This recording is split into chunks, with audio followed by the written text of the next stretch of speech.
বর্ষায় বৃষ্টি এবার বেশ দেরি করে শুরু হবে। জুনে শুরু হয়ে সেপ্টেম্বরের শেষের দিকে যখন বর্ষা বিদায় নিবে, এবার তখনই টানা বৃষ্টি শুরু হবে। বাংলাদেশে প্রায় ৭৩৫ প্রজাতির মাছ পাওয়া যায়। এর মধ্যে ইলিশ কেন জাতীয় মাছ হলো, তা নিয়ে এখনো কোনো স্পষ্ট ব্যাখ্যা সরকারি বা বেসরকারি নথি বা ইতিহাস গ্রন্থে পাওয়া যায়নি। বাংলাদেশের সাগর, নদী, জলাশয় এবং মাছের আন্তঃসম্পর্কের ইতিহাস খুঁজতে গেলে উজান থেকে নেমে আসা ব্রহ্মপুত্র নদ আর গঙ্গার মতো বিশাল নদীর প্রসঙ্গ আসবে। ওই দুই অববাহিকা থেকে সৃষ্টি হওয়া হাজারো ছোট বড় নদী বঙ্গোপসাগরে মিশে যাওয়ার ভৌগোলিক কার্যকারণ উঠে আসবে। এসব জলাশয়ে ঘুরে বেড়ানো মাছের মধ্যে ইলিশের পাশাপাশি চিতল মাছের পেটি, পাঙাশ মাছের ঝোল আর রুই মাছের মাথা নিয়েও বাঙালির আবেগ আর ভোজন রসিকতার অনেক প্রমাণ পাওয়া যাবে। ১৯৭২ সালে সদ্য স্বাধীন দেশের জাতীয় মাছ হিসেবে ইলিশকে কেন নির্বাচন করা হলো? বাংলাদেশ স্বাধীন হওয়ার পর দেশের খাদ্য উৎপাদন এবং মজুদ ছিল নাজুক অবস্থায়। কৃষকের গোলায় জমা থাকা সামান্য ধান আর সবজি ছাড়া খাবারের পর্যাপ্ত যোগান ছিল না। ওই সময়ে দেশের মানুষের প্রাণীজ আমিষের চাহিদা মেটাতে ইলিশ গুরুত্বপূর্ণ ভূমিকা রেখেছিল। ১৯৭২ সালে নদ নদীগুলোতে ব্যাপক ইলিশ পাওয়া গিয়েছিল। গ্রামের দরিদ্র মানুষ ওই ইলিশ ধরে খেতেন। বিশ্বের অধিকাংশ দেশে জাতীয় মাছ নির্বাচনের ক্ষেত্রে যে বিষয়টি খেয়াল রাখা হয় তা হলো ওই মাছটি ওই দেশে বেশি পাওয়া যায় কিনা। সেই অর্থে বিশ্বের মোট ইলিশের বেশিরভাগই বাংলাদেশ, ভারত এবং মিয়ানমারে পাওয়া যেত। এখন এককভাবে বাংলাদেশে বিশ্বের ৮৫% ইলিশ পাওয়া যায়। এই বিষয়টি ইলিশকে জাতীয় মাছ করার পেছনে বড় যুক্তি হিসেবে কাজ করেছে, যা পরবর্তী সময়ে সঠিক প্রমাণিত হয়েছে। ১৯৮৩ সালে রমনা বটমূলে পহেলা বৈশাখের উৎসবে প্রথমবারের মতো পান্তা ইলিশ খাওয়ার প্রচলন শুরু হয়। ৮০ দশকের শুরুটা বাংলাদেশের অর্থনীতি এবং সমাজ বিন্যাসের জন্য গুরুত্বপূর্ণ দশক। তৈরি পোশাক খাতের বিকাশ, প্রবাসী আয় এবং দেশের শিল্পের বিকাশের সঙ্গে মধ্যবিত্তের পরিধিও তখন বাড়ছিল। একদিকে পিতৃপুরুষের ফেলে আসা গ্রামের স্মৃতি, আর অন্যদিকে শহরে নতুন করে বাঙালি সংস্কৃতিকে পুনর্নির্মাণের চেষ্টা চলছিল ঢাকা শহরে। বৈশ্বিক অর্থনীতি এবং বিশ্বায়নের সংস্কৃতির হাতছানিও তখন বাড়ছিল। ঢাকা শহর কেন্দ্রিক এমন এক পালাবদলের সময়ে বাঙালি সংস্কৃতির প্রতীক হিসেবে পহেলা বৈশাখ পালন উদীয়মান মধ্যবিত্তের পরিচিতি নির্মাণের উপলক্ষ হয়ে ওঠে। ১৯৮৩ সালের এক ভোরে একদল তরুণ রমনা বটমূল এবং চারুকলা ইনস্টিটিউট খোলা চত্বরে পান্তা ইলিশের কয়েকটি অস্থায়ী দোকান দেন।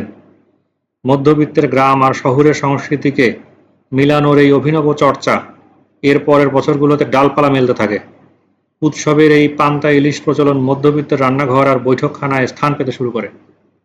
৯০-এর পর নতুনভাবে গণতান্ত্রিক সমাজ নির্মাণের ঘোরে বিভোর হয়ে পড়ে মধ্যবিত্ত মানুষ। শহরের ঘরে ঘরে বিদ্যুৎ পৌঁছে যাচ্ছে। হাতে নগদ টাকা আসায় মধ্যবিত্তের ঘরে খাবার শীতল রাখার যন্ত্র, রেফ্রিজারেটরও শোভা বাড়াচ্ছে।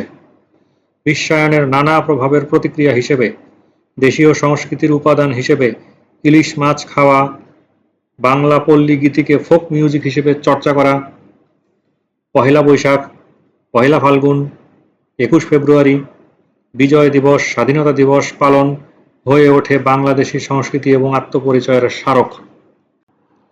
তবে বাংলা অঞ্চল, যাকে আগে পূর্ব বাংলা বলা হতো, সেই সময়ের ঐতিহাসিক বই, লেখালেখি বা সাহিত্য সঙ্গীতে পহেলা বৈশাখে ইলিশ পান্তা খাওয়া বা বছরের অন্যান্য সময়ে আয়োজন করে ইলিশ খাওয়ার চর্চা কিন্তু দেখা যায় না।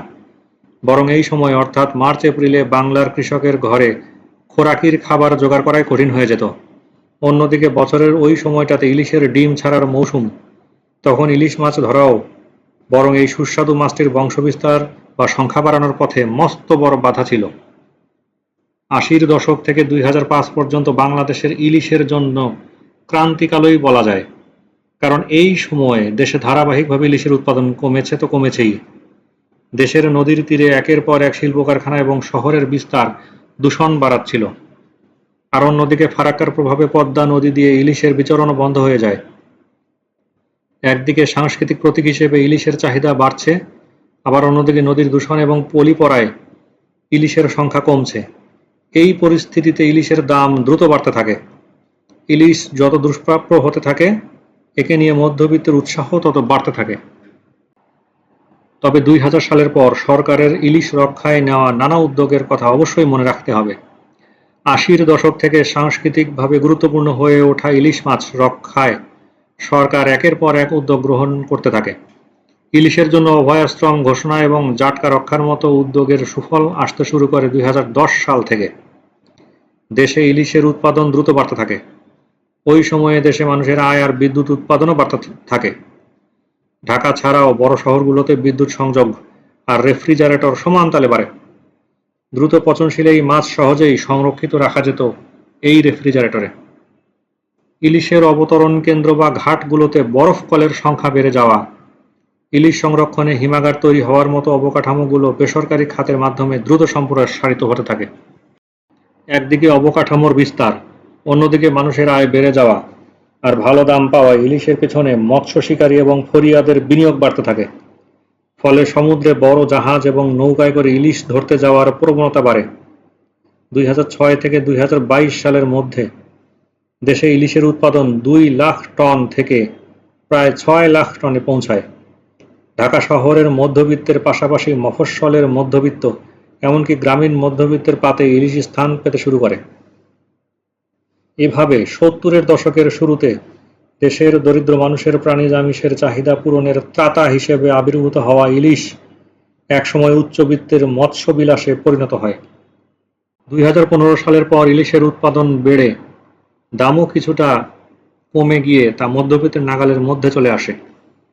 বাংলাদেশের মানুষের আত্মপরিচয়ের প্রতীক এবং জাতীয়তাবাদী গর্বের উপাদান হয়ে ওঠা ইলিশ সত্যিকার অর্থে জাতীয় মাছ হয়ে ওঠে।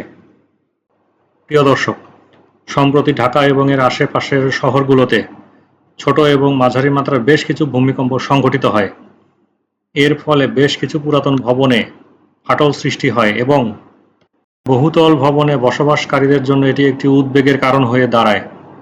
বিশ্বের সবচেয়ে ঘনবসতিপূর্ণ শহরগুলোর একটি ঢাকা, যেখানে বহু বছর ধরে বিল্ডিং কোড এড়িয়ে ভবন নির্মাণ যেন একটি প্র্যাকটিসে পরিণত হয়েছে।